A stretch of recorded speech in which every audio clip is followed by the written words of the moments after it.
How are you feeling, first of all, Alex, and how will you kind of try and recover over the next couple of days before facing Rafa? I'm actually feeling good. You know, I thought physically I handled the situation really well, and I felt like the whole body was feeling good. And I mean, this is why you do the hard work in the preseason for matches like this, to be able to feel strong and feel confident in yourself physically, and that also helps for you out there on court mentally. So really happy with how the body held up. Now I've just got to focus on recovering and getting ready for my next one.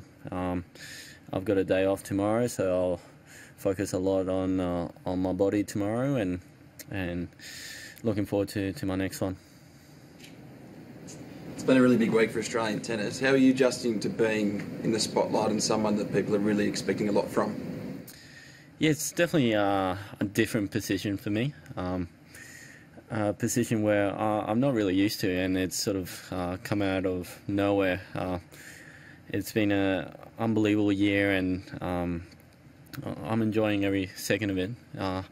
I'm just trying to focus on myself, on going out there on court and competing and having fun, and nothing has changed for me.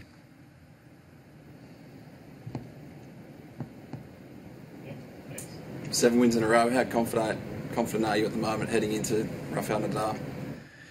Well, I'm obviously playing some great tennis, and to be able to get all these wins under my belt is definitely helps a lot. To build just that momentum and keep playing some good tennis day in and day out, and obviously against Rafa, that's going to be something special. I got the chance to play him in Wimbledon on centre court, and I feel like I learnt a lot from that experience, and I'm really looking forward to just having fun, going out there and just competing. Yeah, I was going to ask you about that Wimbledon match. What do you feel like you learned, and what would you try and do differently? Well, I think a lot of these things is just about experience, and I've already stepped out on court and played him, so that whole experience of, you know, playing Rafa, that's not new to me anymore. So hopefully this time around I can go in a bit more relaxed and just focus on myself and try to play some good tennis. Rafa's at the stage of his career where playing less is more at this time of year for him. You're coming into it from a different angle. You're younger and you've played a lot of matches.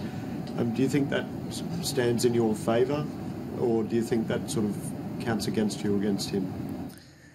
Well, I think it's very individual, and it all depends on the player, and a lot of it's got to do with age, or, you know, how you're feeling physically and all these things. So that's something that I'm definitely looking at, and just trying to have that healthy balance about how many tournaments I play and how much time off I have and how much time training blocks I have.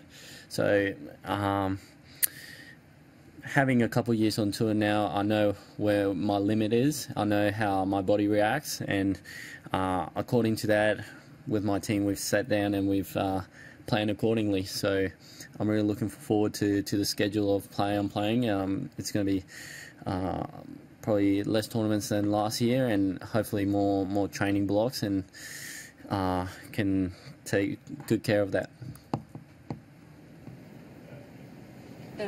Obviously, growing up in Spain quite a lot, I presume you were kind of aware of Rafa from very early on. So what was that like, kind of growing up there and seeing all the things that he did?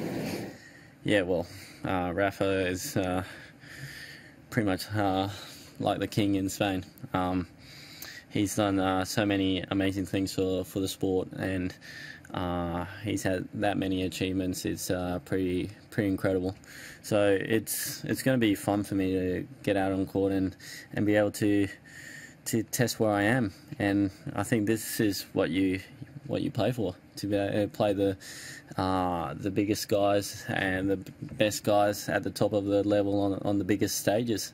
And you just got to go out there, enjoy, and, you know, just thrive of the atmosphere. Given your growing profile in Australia, when you're not here at Melbourne Park, are you trying to stay out of the public's eye a little bit to keep your focus entirely on the tennis, or are you enjoying more and more people recognise you as you're walking around? Look, honestly, I just do the same old things, the same things that I did 3 years ago, 4 years ago.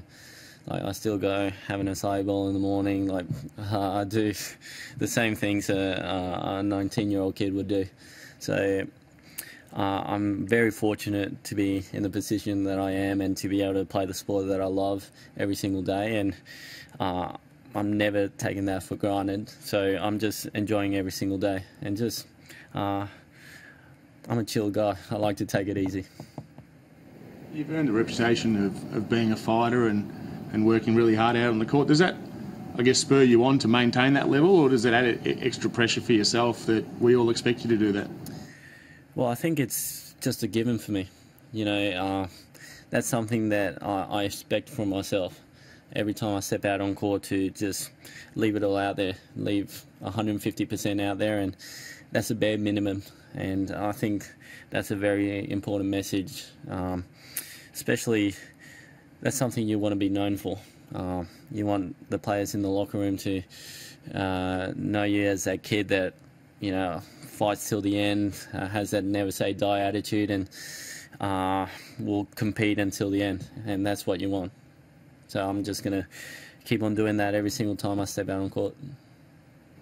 Talking about the match, it was a very intense play today. Did you expect that? And how you were controlling the match, and what happened after the third set? Yeah, I came out and I played exactly how I wanted to play, and I got up 2 sets to love and playing some good tennis, and then my opponent, he started to light it up. He started to play some unbelievable tennis, and even though I had a match point in the third set, and I played a good point. You know, it was a long rally, and he was just too good. So at that stage, I just had to try to weather the storm and stay with him, and he was able to blow me off the court, and I just had to reset for that fifth set and try to be positive and fight for every ball, and I was lucky enough to get my chances and to be able to get the win today. Last two, please. How's your body feeling? You've played a lot of tennis in the last week. Yeah, body's feeling good. I'm still young. I can't complain. I'm doing what I love, so it's just another day for me. I'm going to have a nice relaxed day tomorrow. I'll look after the body, and I'll be ready for my next round and really excited. It's 10 years since Rafa won the Australian Open. Did you watch it? Do you remember much of it? Yeah, well, you've watched that many matches of Rafa, and he's won that many Grand Slams. So, yeah, I remember that one and watching it, and you know, he's still Rafa. I mean, whenever he steps out on court, he's always got that presence, and no one can take that away from him. So I just got to go out there and try to focus on my side of the court, and genuinely just go out there, have fun, and just hopefully take it to him.